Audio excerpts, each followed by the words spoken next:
Welcome on, everybody, into press coverage where we help you gain an edge in fantasy football. I'm your host, Wyatt Bertolone. Today, I'm joined by the wonderful Pat Fitzmaurice from Fantasy Pros. Tonight, we are talking about some of our favorite prospects in this year's NFL draft. Pat, how are you doing? Doing great, Wyatt. Thanks for having me on. Great to reconnect with you. You know, we always get to see each other at the Fantasy Football Expo and, not meeting in person, having a beer together, but this is the next best thing. Yeah, it's still a great time. Great to see you. It's been a bit, so I'm happy to have you here. We're talking about some of our favorite prospects. I'm really, really excited to get into this, so I want to do it right away, if I'm being honest with you. Pat, you're going to start us off with a QB, so let's hear it. It's Shedeur Sanders, and I personally think he is the best quarterback in the class, Wyatt. Ooh, all right. Yeah, I know. Everyone seems to be hung up on Cam Ward, and I like Cam. I do worry that he plays a little hero ball and has a little too much Jameis Winston to his game at times. But so I think Shedeur is kind of a higher floor guy. And the elite trait that Shedeur brings to the table is accuracy. Like, I think he's the most accurate thrower in the QB class. Not only does he land darts on his aiming point time and time again, he's also really conscientious with his ball placement. Like, Shedeur will throw balls low and away from defenders, whereas receiver can get it, but a defender has no chance to get his hands on it. He'll make throws that set up his receivers for a nice run after the catch, and he does not lead his guys into big hits. He's an anticipatory thrower. He doesn't need to see an open receiver to let it rip. He'll let it go before a receiver makes his break, and then the ball's waiting there for that guy. The second he turns around or the second he separates from his defender, I think he's the best processor in the class. He just has a head for football. Shedeur's tough. He played behind some really bad offensive lines and has taken a beating, but he's willing to stand in and take hits if it means waiting an extra beat for his target to get where he's supposed to be. And while Shedeur isn't really a runner, he's actually pretty mobile. He just uses that mobility to buy time to make plays with his arm rather than using it to pick up yardage as a runner himself. Now, are there knocks on him? Sure. His arm is good enough for the NFL, but it's not a rocket. Cam Ward definitely has a stronger arm. I mean, hell, so does Jalen Milroe. And Shedeur does have a bad habit. He'll occasionally drift backward in the pocket a little when he's under pressure.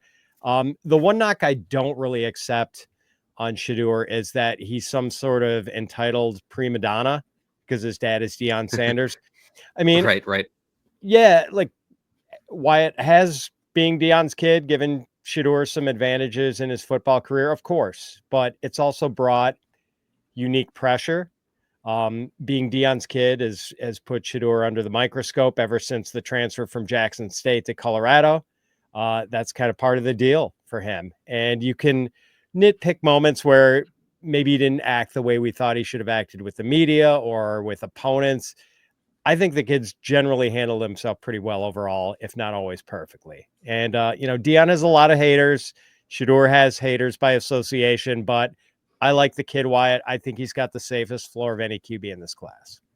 Yeah, I mean, there's going to be the pre-Madonna talk, of course, right? But there's also been plenty of the moments where he showed, a lot of professionalism, I would say, in the media we've seen. And as a QB, just looking at him, as a player, yeah, is his ceiling maybe not as high as some of the other QBs in the class? Yeah, I think that's pretty safe to say. But I do think he is really pro ready because of his processing and his accuracy, especially in the short, intermediate, across the middle of the field, those kinds of things. But, with that conversation being of how high is that ceiling really, I think this is a problem we have in the fantasy community sometimes. And I'm actually going to get into it a little bit later when I talk about one of my players, is that we're really bad about saying, figuring out what a ceiling is for any given player. Plenty of people have come into the NFL. We say they have a low ceiling, and that's just not the case. And also, we don't always consider the percentage amount that they will hit their ceiling outcomes compared to some of these other players. Shedeur Sanders seems like a player who's going to come into the NFL and he's probably going to hit the ground running, right? And he might be, between QB 15 to 18 in any given season. But if he does that every year, that seems like a pretty good pick, What do you say about those concerns about the ceiling? Yeah, there is as a good You made me think of this baseball website that I subscribe to for fantasy baseball, Baseball HQ. They do a great job. And when they rate prospects, um, they give guys a two-pronged grade. They give them a numerical grade, and then they give them a letter grade. The numerical grade is like what the potential upside is, and the letter grade is basically like what are their odds of hitting that upside. So a guy could be a 9A or say a 9E, where like the tools Mm, are dazzling, but right now this guy is striking out nearly half of his at bats, but like he has just titanic power, great outfield arm or whatever.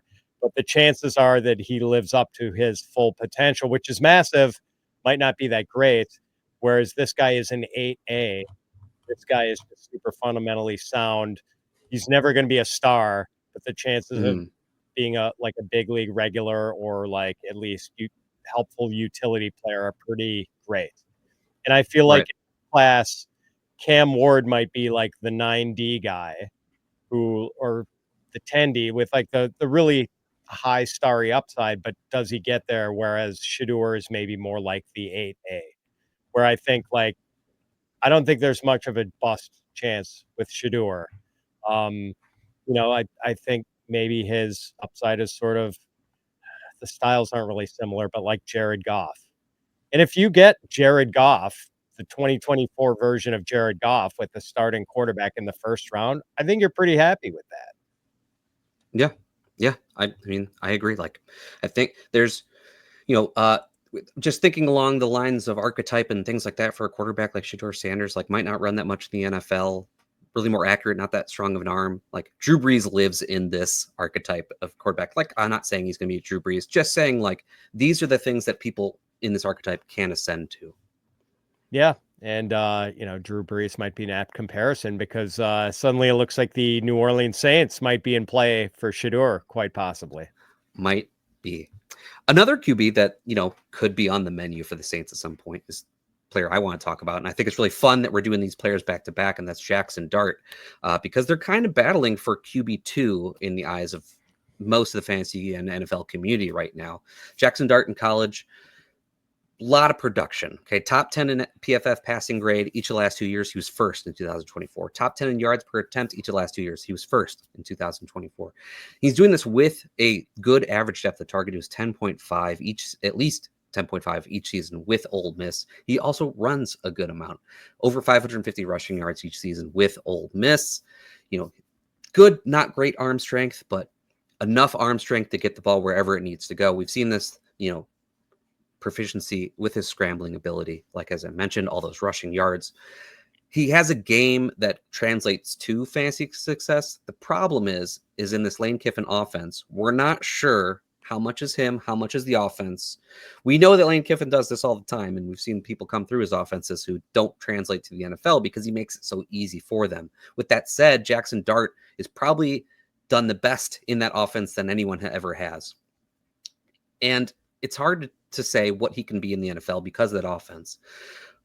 But he's got those tools, right? And that's why I like him, because I think he has the tools for fantasy. And right now he's projected to possibly be a first-round pick. I think he ultimately will be because of those tools. A team is going to want to have that possible fifth-year option for a player like him. He might need to develop a little bit. I think like him going to Pittsburgh in the first round, I think makes a lot of sense. I think he's actually like kind of perfect for that Arthur Smith offense that runs a lot of play action and attacks downfield. That's kind of like exactly what he was doing for Ole Miss. Sounds like it's possible. Like, there's been mocks where he goes top 10. There's mocks where he doesn't make first round. He has a big, kind of range of possible picks he could go in, but I do think he ends up in the first round. And that's a player that I'm excited for because of those tools. How are you feeling about Jaxson Dart? Because I know obviously you said Shedeur, your number one QB. Most people aren't fans of both. How do you feel? Yeah, well, Wyatt, I guess we wouldn't be giving the people their money's worth if we didn't butt heads at least once tonight. So, yeah, I'm not that into Jaxson Dart, and I think there's close to a 0% chance I take him in any of my rookie drafts this year, especially if he does get the first round draft capital a lot of people are expecting.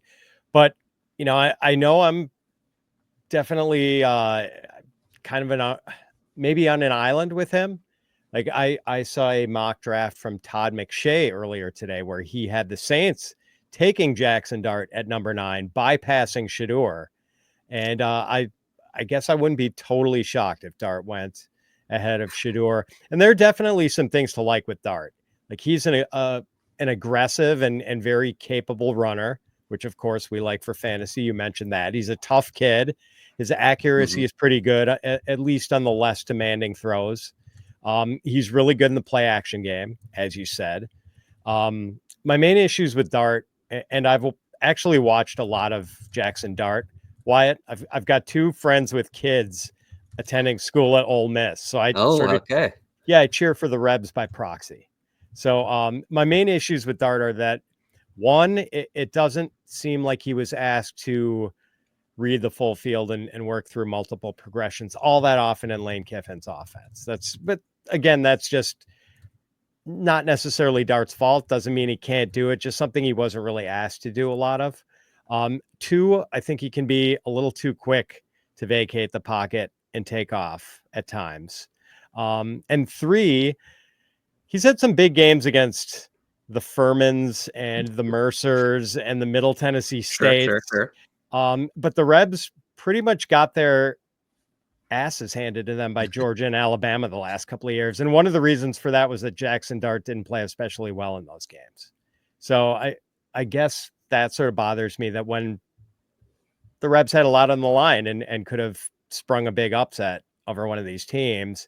And Dart wasn't terrible in those games, but he wasn't helping the Rebs go toe to toe with the heavyweights of the SEC. Yeah, he definitely does need some coaching, right? To read a defense fuller in the NFL. You look at some of the big games he was in against some tough defenses where the defenses were actually able to change mid-game, and those same reads weren't open as the game went on. But he kept throwing them because that's what the offense dictates. That's what he's used to, and he's not used to coming off of some of those reads. Like you said, he's quick to scramble, which for fantasy maybe not so bad. We'll take some rushing yards, right? But just as a QB and QB development, he does need to settle down a little bit there and not abandon pockets too early, because that can lead to some poor play. Some of the scrambles he got away with in college aren't going to be there for him in the NFL. Like, I don't think he's a 500-yard rusher in the NFL. I think he's maybe closer to a 200, 300, maybe a little opportunistic scrambler. I don't think he's going to get really many design rushes in the NFL like he did in college. I don't think there's a reason to really do that with him. He's a good athlete, but not like this type of fantastic athlete where you want to be designing those runs. But you're right. He does have some work to do. I just really like the tools for him. I like Shedeur as well. They're very close for me as prospects. It is a little bit of the, ceiling and floor, but like, as I said, sometimes we're not that great at predicting what the ceilings and floors are for players sometimes. Agreed. Well, before we move on to our next player, we're going to hear from the Podfather real quick. Oh, the Breakout Finder is live. That's right. A lot of breakout models out there, but we started it all. The best and brightest minds coming up with the definitive breakout probabilities for running backs, wide receivers in this rookie class. It's $5 to download the wide receiver breakouts, the running back breakouts, but also proprietary stats available only on the Breakout Finder, including dynamic score for wide receivers, teammate score, level of competition. You can access the full stat database, plus many advanced metrics from PlayerProfiler, all there, right there on your phone, in the App Store, on Google Play, and that 2025 class is live. Press coverage, we're back. Pat, let's get on to the next player. Yeah, it's RJ Harvey, running back, UCF. And last year I totally missed out on Bucky Irving in all of my rookie drafts. I was disappointed with his 40 time at the combine. I figured slow and small is a pretty bad combination for an NFL running back, and I overlooked all the good stuff he put on tape. It's possible I am into RJ Harvey because I am trying to rectify my Bucky Irving mistake, and RJ Harvey's style really reminds me of Bucky Irving.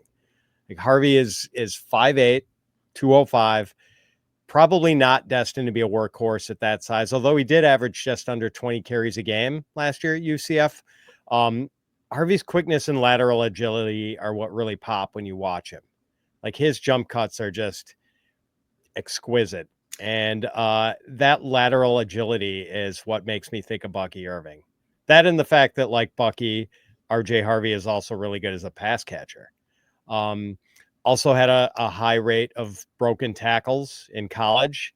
That's traditionally been a pretty good harbinger of NFL success. Harvey averaged almost 4 yards per carry after contact. And he's reportedly a great kid and a team leader. He already has one college degree and he's working toward a second one. The knocks on Harvey are basically that he's too small and that he's kind of an overage prospect at age 24. I don't really care that much about the age thing because I never really expect that much from running backs beyond the length of their rookie contracts in Dynasty. But I suppose we should probably be at least a little suspicious of an older running back who looked great against defenders who were, in many cases a lot younger than he was. But, I missed out on Bucky last year, Wyatt. I promise you I'm going to draft RJ Harvey at least once in my rookie drafts this year. Listen, you're not alone on Bucky. I did the same thing as you. Like, oh, I like this prospect. And then when he's that small, that slow, it's like, there's just not very many running backs like this who actually have success at the NFL. Luckily, I managed to get in because a little bit in best ball because there was a good price there. But, I have to take the L on Bucky Irving, Unlike Bucky Irving, though, RJ Harvey, great athlete. Which is an ongoing theme throughout this running back class. A lot of great athletes in this class, and RJ Harvey is definitely one of them. Highly productive, really highly productive the last couple of years. I mean, tons of touchdowns, tons of rushing yards, all those things, receiving yards, all those things. But like you said, the age, that is a big factor. Like you said as well, it's not a concern for me, like thinking long term, like how many years he's going to produce in the NFL, because these running backs have short shelf lives anyways. Like, he's going to be in the prime for the time that we care, really. It's just, did he get this production because he's a grown man playing against boys in a way? Obviously that's a little bit of a concern. He ends up being in this like tier of running backs, I think, that all kind of together. The one I'm actually going to be talking about next, I think, is in this tier with him, of these running backs who they have some warts to them, good athletes, and like they have a potential if they land in the right spot, to get the right role. We could really be excited for them in fantasy. A quick question about RJ Harvey, just thinking about rookie drafts. Where do you see him going, and where do you want to be drafting him?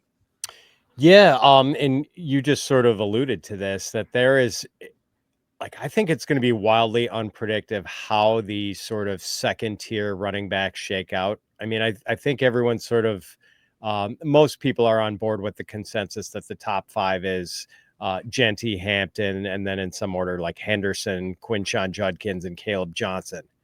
But then, like, how do you order, Cam Scadaboo, RJ Harvey, Devin Neal, Damian Martinez, DJ Giddens, Bashal Tootin? Like, I think that order is going to vary wildly draft to draft. So I would probably say somewhere from the, I guess, where would I, somewhere in the late second, maybe, of a 12-team super flex draft, or maybe towards the mid second of a 1 QB super flex draft. Like, I kind of think that's the sweet spot for RJ Harvey, but it wouldn't shock me if he fell into the third in some drafts. Yeah, I hate to say it, but with this draft class, we're going to have to rely on landing spot and draft capital a lot with this section of running backs in this class. Like, I hate to be a slave to draft capital, that kind of thing. Like, I don't think we should do that, but we do need to account for it in some amount. And I think when there are so many good running backs, it's going to matter a little bit more this year to try and dissect between some of these running backs. I do think there's a chance he falls into the third of a lot of rookie drafts, depending on that draft capital and landing spot. But hey, maybe that's a good thing for us. If we're really excited about RJ Harvey, we'll get him at a good price if we think that he can transcend whatever situation he's in. For seasonal leagues, thinking in 2025, is he someone that's like even draftable depending on landing spot? Do you think he'll have success year one? What do you think? Absolutely. If the landing spot is right, if there's a chance where he can be, if he has a chance to be the number 2, I'm interested for sure. I'm trying to think of what would be like a terrible lane. We just don't want him to land like, behind Saquon Barkley or Derrick Henry, basically. Sure. Yeah. All right. My running back today, aforementioned DJ Giddens, in this glutton of running backs in this draft class, but a player that I just become a really big fan of through the prospect as I've learned more and more about him. He walks on to Kansas State, redshirts his first year, backs up Deuce Vaughn his second year with Kansas State. And then over the last 2 years, he's been the starter and he's been highly productive. Over 1,200 rushing yards each season, over 20 receptions each season. He's averaged over 11 yards per reception for his career while he was there in Kansas State. And in this final year, almost a 55% breakaway run percentage, which is a great thing to see. That's exactly what we want from our running backs. He's one of these running backs in the class that was hyper athletic. He's one of the best in the class when it came to all these different testing metrics. Now, what's bad about DJ Giddens? His hands, a little bit inconsistent. He can be used in the screen game because he's good in open space, but not much of a receiver at this point, and he's not good in pass protection like at all. Like kind of a liability in pass protection. So you're probably not going to see him playing many third downs. He might be able to work into some passing opportunities just because of how good he is in space. But like I said, he's not someone you're just going to be playing traditional passing downs in the NFL, at least right now. And his vision just frankly is not very good, I don't think. He is a running back who needs to be told where he's running. I think he's going to need to play in some sort of a gap scheme in the NFL where it is mostly just here's the hole and you hit it and you go, and then make some moves in the second level. I think he can really have success there. But anything like a wide zone where he's going to have to try and find the lane and find the correct hole when it's not exactly easy to find, I think he's going to have trouble there. So he is landing spot dependent to me. But I would think that coaches see this when scouting him, and only teams that plan to use that kind of run scheme are going to draft him. I mean, a zone running team drafting DJ Giddens doesn't make a lot of sense, so I don't see why they would do it. But anyways, I think there's a really good chance that he can be highly productive in the NFL because of those athletic traits that he has and the ability he has once he gets into the open space. He's another person, like I said, along there with AJ Harvey, where possibly third round of Dynasty rookie mock drafts, depending on that landing spot where he goes. He's kind of been teetering on day 2, day 3 of the NFL draft. Like you look at NFL mock draft database, kind of it's been going back and forth. A lot of mocks have him going in the third round. I think with that athletic testing that he proved, that kind of got him into that day 2 territory, probably a round 3 pick. That's good enough for me, especially in a class like this. That's pretty good. How are you feeling about Giddens? I share your enthusiasm for him, Wyatt. All right. Love it. Yeah, so he is in that group, and I really like that that group. I think it's like the 6 to 12 range for me in my rookie running back rankings. I've got Giddens. I can't remember if I've got him in front of or behind Damian Martinez, but I believe I have them 10 and 11 in that group. And in this class, I mean, that's no insult to have one of those guys outside the top 10. It's just such a loaded class. DJ Giddens is just such a smooth mover. Like I like how patiently he runs and how he has this way of setting up like linebackers with these little feints and dekes with his shoulders. He's almost like a hockey player setting up a defender with a little shoulder fake one way before cutting hard the opposite way. And we saw at the combine, I was expecting something in like the mid 4.5s, and he was a pleasant surprise there, running in the 4.4s.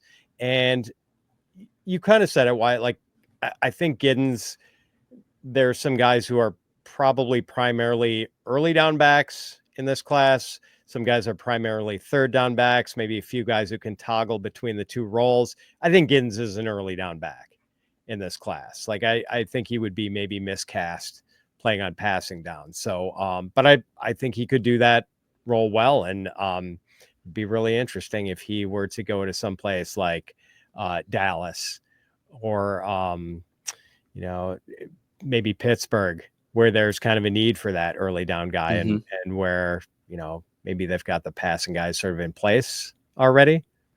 So it's going to be really interesting to see where DJ Giddens lands. Yeah, if he lands a spot like Pittsburgh, like I'm just going to be really excited, because that is a place that makes sense for him to be playing a lot of first and second downs for them. Like you said, they have Jalen Warren there to do all the third down work. It's kind of just like that perfect yin and yang. I'd love to see it. He lands somewhere where it's a little bit muddled. Like I said, there might be a wide zone type of team, like where I just don't think he will fit there as a runner in that system. I'm going to be a little bit worried, but I really like just the raw potential of a player like DJ Giddens, who I think honestly is still learning a lot. Like I said, he was a walk-on to Kansas State. He didn't come with the same pedigree as a lot of these other players entering college. And, even though he's a 4-year player, he isn't 22 yet. He's still on the young side. I think he has room to grow, and I'm excited for that. Yeah, he's a fun player and a guy I didn't watch a lot of Kansas State football last year, and a guy who it was fun to sort of discover doing some tape work back in January or so. Yeah. Now you've got one more player, and honestly, this was a player that I contemplated putting for myself, so I'm really excited for this. So get to it. Oh, good. Yeah, it's Elic Ayomanor, the wide receiver from Stanford by way of Medicine Hat, Alberta, that noted football hotbed. Yeah. Elic Ayomanor's hometown. He's big, 6'1.5", 206. He's fast, 4.44 speed. He's athletic. I think he broad jumped like 10 feet 7 inches, and he's strong as hell. Like I first got interested in Ayomanor at the same time a lot of other people did in October of 2023 when he lit up the Colorado Buffaloes for 13 catches, 294 yards, and 3 touchdowns. And yes, Ayomanor did a lot of that damage while in the coverage of Travis Hunter. Ayomanor did have a 97-yard catch and run touchdown in that game with someone else covering him.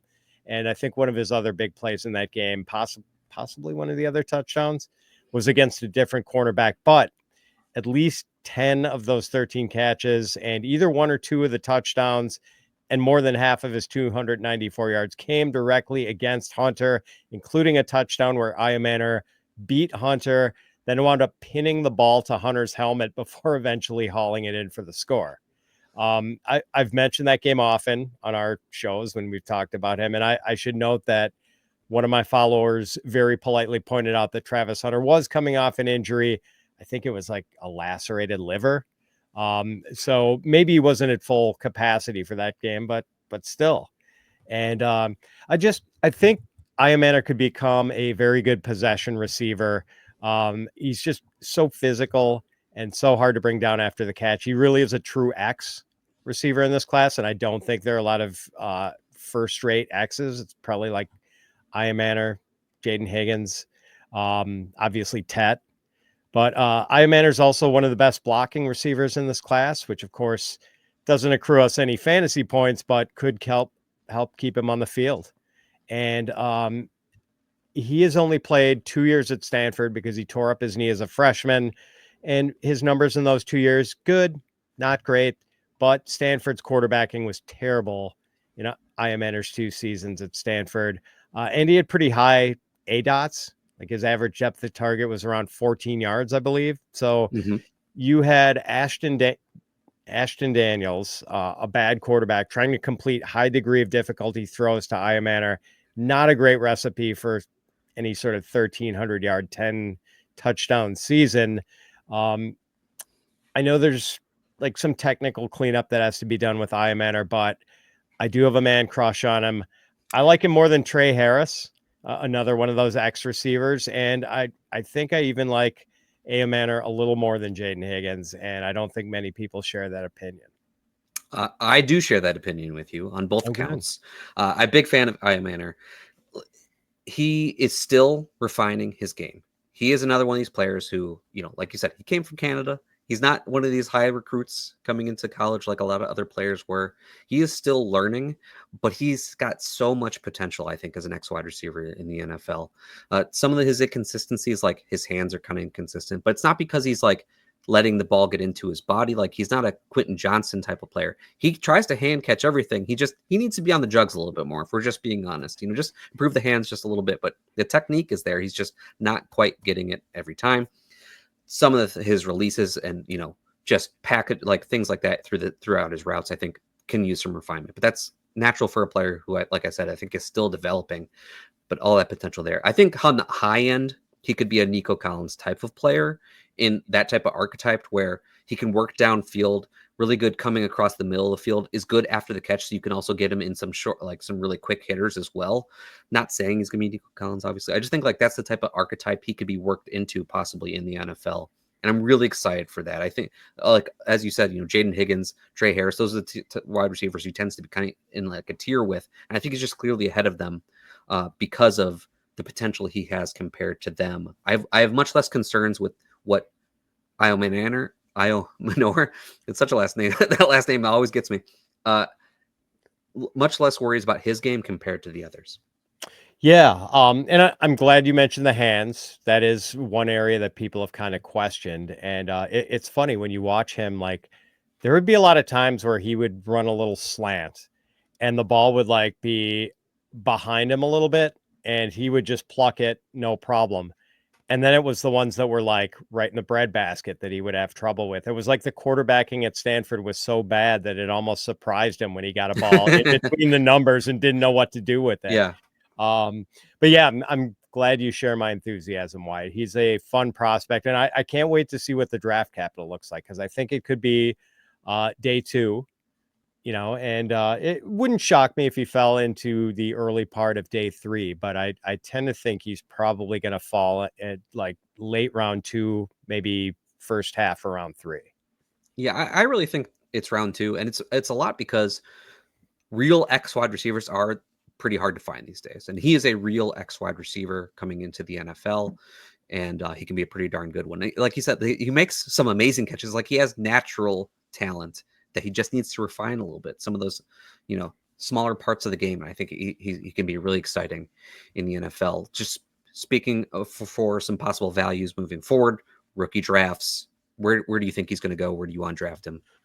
Yeah, another guy who's probably in the late second, I would say in a super flex draft, maybe mid second, unless we get some sort of unpleasant surprise with draft capital. Like I don't think there's any chance he goes in the top 14 or 15, but it wouldn't surprise me if he came off the board like soon after that. Yeah, I think if he ends up being like mid to late second in rookie drafts, I'm probably going to have like 100% exposure in my dynasty leagues. If I'm being honest, like I'm probably going to have him in my top 16, 15 players around there. I think, just with projected draft capital as it is, for 2025, this is a player I'm actually really excited to draft, for redraft season, for seasonal leagues. You're going to be able to take him late in your drafts. And I think he's someone who he might not start off very hot, but I think he's going to be peaking during those playoff weeks, those fantasy playoff weeks, and really be able to help our fantasy teams. I'm selfishly hoping my Green Bay Packers draft him, Wyatt. I mean, I like that a lot, actually. And he they need an outside guy. And he sort of fits what Brian Gutekunst seems to like in players especially he likes blocking wide receivers. That's kind of a thing in the Packers offense. And like, he's really athletic. And Brian Gutekunst is like a guy who loves athleticism. I think the RAS for Ayomanor was like 9.8 something. His relative athletic score was super high. So yeah. I would love to get him in Green Bay, like back part of the second round. That'd be phenomenal. I'd love that. I'd certainly be drafting a lot of him if that was the case. Now, I've got a wide receiver today, much different from Ayomanor, and that's Emeka Egbuka. Ohio State wide receiver, tons of pedigree there. We know he played with the likes of Garrett Wilson, Chris Olave, JSN, Marvin Harrison, Jeremiah Smith, still managed to have 2 seasons of 1,000 receiving yards and 10 touchdowns while playing with them. So as a freshman, he's playing behind the likes of Wilson, Olave, JSN. Doesn't get too involved yet. Not too worried about that. Sophomore season comes out, has his first big year. Yes, it is with JSN being injured, but it's also with Marvin Harrison Jr. there as well. Then his junior year, deals with some injury, a little bit of a down year, comes back as a senior, has that really big year again, playing next to the second coming of Randy Moss, essentially, and Jeremiah Smith. So him being able to produce these kinds of numbers in that offense around these people, I think is really impressive. 2.6 yards per run for his entire career, and he had a best season of 3, which are nice marks to hit. And he's just a really polished wide receiver coming into the NFL. He's going to do all the little things, all the dirty work. He's going to block in the run game. He's going to contribute there. He can run after the catch. He gets, open in zone coverage pretty easily. He can play on the outside if he absolutely needs to. It's obviously not his best suited place to be, but he can play across the formation because he is a prototypical size wide receiver, basically. 6'1", 200 pounds. He's got good athleticism. He's not a fantastic athlete, but he's got good enough athleticism where you don't have to worry about it. And I think he's just someone who's going to step in immediately in the NFL and contribute, no matter where he goes, because he is so polished and just ready to go. He might be somewhat of a finished product entering the NFL, but I want to go back to a conversation that we had when we were talking about Shedeur Sanders, and that we're really bad about projecting ceiling for players. And I think we do this a lot with wide receivers like Emeka Egbuka, saying, he's a safe wide receiver, low ceiling, high floor. But, I'm not saying he's Justin Jefferson, but Justin Jefferson was seen as someone who was more of a safer wide receiver when we were looking at that class, because he was projected as this mostly slot player. Jamar Chase was the one with the really high ceiling, but there's players like this. Amon-Ra St. Brown, seen as this mostly slot player. And what can that ceiling be? Well, we've seen what that ceiling can be. Again, not saying he's going to be those players, but I just want to, expound upon these slot wide receivers like this, who have these really polished games, who contribute in all areas, can be moved around the formation, translate to the NFL really easily, and can have a lot of success really early into their career. And he's a player that I'm really, really excited about. Yeah, the floor ceiling conversation is interesting with him, Wyatt, because I do think he's probably one of the safest, highest floor receivers in the class, if not the highest floor receiver in the class. Just a really good, you nailed it with the scouting report, good route runner, really reliable hands. I love how quickly he gets upfield after the catch. And as you said, it's actually a really attractive thing about Egbuka in terms of his fantasy value, that we've seen him post 2,000-yard, 10 touchdown seasons at Ohio State when he wasn't really the featured receiver in the Buckeyes offense. The first time it was Marvin Harrison as the lead receiver. And then last year, like you said, Jeremiah Smith is basically Randy Moss, the second coming. And, Smith he's going to be the number one pick in 2027 when he comes out. And Ohio State also had Carnell Tate last year, who is a future first round NFL draft pick. Yep. And the point is that Egbuka has been surrounded by talented receivers and still managed to produce. So we probably don't have to sweat it that much if Egbuka winds up on a team that already has a good group of receivers. But what if he goes to a team that doesn't have a good group of receivers and he gets to be a lead guy? Granted, we don't think of slot guys as lead guys very much, but I mean, hey, his former college teammate JSN last year in Seattle kind of wound up by default as the lead guy when, DK Metcalf had a down season. And I wouldn't rule out Egbuka eventually having the sort of season that DK or that JSN had last year. And who knows, maybe even more than that. So, it'll be interesting to see where he ends up. I know some people will have him going to Pittsburgh. I don't feel like Pittsburgh is going to take a wide receiver when they don't have a second round pick. We'll see about that. But, Pittsburgh would not be my favorite landing spot for Egbuka, but I love the player too, Wyatt. Yes, Steelers is interesting just because it somewhat makes sense in the fact that they could use the slot receiver and they have the outside wide receivers, and hey, maybe they're looking for moving on from George Pickens. They kind of want to have that second option. But you're right, I don't think it makes a ton of sense for them, and it's not one that I really want. Honestly, my favorite thing would be just the Texans. They're reuniting with CJ Stroud, who was his quarterback for his sophomore season when he had his first big season in college.